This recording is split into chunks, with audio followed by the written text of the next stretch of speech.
Hi! நேற்று Sunday tiffin vlog என்னன்னு பார்க்கலாமா? நிறையா கத்திரிக்காய் இருந்துச்சு. என்ன பண்ணுறதுன்னு தெரில. சரி இட்லி சாம்பாரே வச்சிடலாம் சொல்லிட்டு கத்திரிக்காய், வெங்காயம், தக்காளி, பச்சை மிளகாலாம் போட்டு வச்சு இட்லி சாம்பார் வச்சுட்டேன். இதில் தான் 2 கிளாஸ் துவரம்பருப்பு எடுத்துக்கிட்டேன். அப்புறம் அதில் 1 பைத்தம்பருப்பு எடுத்துட்டேன். பைத்தம்பருப்பு உடம்புக்கு ரொம்ப நல்லது. அதில் இருக்க கொழகொழப்பு, முட்டி, எலும்பு எல்லாத்துக்கும் நல்லதுன்னு சொல்லுவாங்க. ஸோ முடிஞ்ச அளவு குழந்தைங்களுக்கு பைத்தம்பருப்பில் செஞ்சு கொடுங்க. தேவையான வெங்காயம், தக்காளி, உங்களுக்கு காரத்துக்கு ஏற்ற மாதிரி பச்சை மிளகா போட்டுக்கோங்க. இப்போ பச்சை மிளகா நிறையா போட்டு சாம்பார் வச்சா நல்ல டேஸ்ட்டாக இருக்கும், மிளகாத்தூள் போடாமல். உங்களுக்கு எந்த மாதிரி ஃப்ளேவர் பிடிக்குமோ, பச்சை மிளகா போட்டால் சாம்பார் பிடிக்குமா, இல்லை மிளகாய் தூள் போட்டால் பிடிக்குமான்ட்டு எது போட்டுக்கிறீங்களோ போட்டுக்கோங்க. நான் ஒரு 3-4 பச்சை மிளகா போட்டுக்கிட்டேன். அப்புறம் 2-3 ஸ்பூன் மிளகாய் தூள் போட்டுக்கிட்டேன்.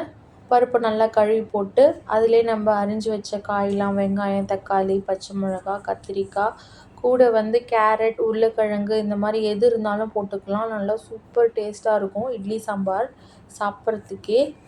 எல்லாத்தையும் ஒன்றா போட்டுட்டு விசில் விட்டு 3-4 விசில் விட்டு இறக்கிட்டு தாளித்தா நம்மளுடைய சுவையான இட்லி சாம்பார் ரெடி ஆயிடுச்சு. நைட்டு சாட்டர்டே நைட் இட்லி சுட்டேன். இட்லின்னொன்னே என்னுடைய ஹஸ்பண்ட் வெளியே போய் பிரியாணி சாப்பிட்டுக்கிறேன்னு அவர் வெளியே போயிட்டார். சரி ஓகே, இந்த இட்லி வேஸ்ட் பண்ண வேணான்னு சொல்லிவிட்டு கொஞ்சமாக வெங்காயம், பச்சை மிளகாய் அரிஞ்சு இட்லி உப்புமா தாளிச்சிட்டேன். இட்லி உப்புமா வெங்காயம், பச்சை மிளகா, கடுகு, கடலப்பருப்பு இதெல்லாம் போட்டு தாளித்து லைட்டாக மஞ்சத்தூள் போட்டுக்கணும். குட்டியாக உப்பு போட்டுக்கணும். ஏன்னா மாவுலேயே இட்லியிலே உப்பு இருக்கும்.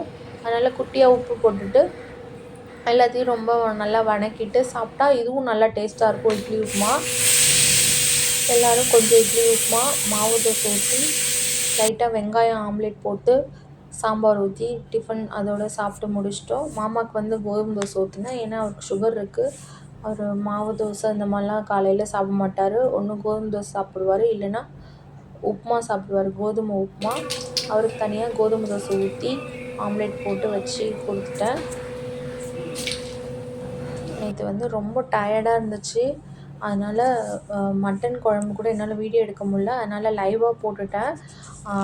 அதை கறியை வேக வச்சு அதுக்கப்புறம் தான் தாளிப்பேன்.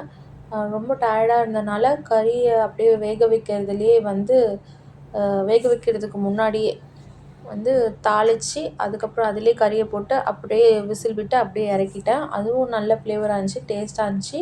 நம்மளுடைய லைவ் வீடியோவில் போய் பாருங்கள். மட்டன் கறி வேணும்னா அந்த ரெசிபி வேணும்னா சொல்லுங்கள். திரும்பவும் நான் என்னுடைய வீடியோவை நான் ஷேர் பண்ணுறேன் ஒரு நாள் செஞ்சு. நான் மட்டன் குழம்புக்கு இந்த மசாலாலாம் வீட்டிலே அரைச்சி செய்வேன். ரொம்ப டேஸ்ட்டாக இருக்கும். அந்த மாதிரி ரெசிபி கண்டிப்பாக ஒரு நாள் வீடியோவில் ஷேர் பண்ணுறேன். முடிஞ்சளவு நம்ம சேனலுக்கு உங்களுடைய சப்போர்ட்டை கொடுங்க. லைக் பண்ணுங்கள், ஷேர் பண்ணுங்கள், சப்ஸ்கிரைப் பண்ணுங்கள். Thank you and tata. பட் இன்னும் ஃபுல்லாக வீடியோ முடியல. ஃபுல்லாக பார்த்துட்டு அதுக்கப்புறம் பாய் அண்ட் டாட்டா.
அப்புறமா சாப்பிடுறதுனால 1 தோசை அப்படியே போய்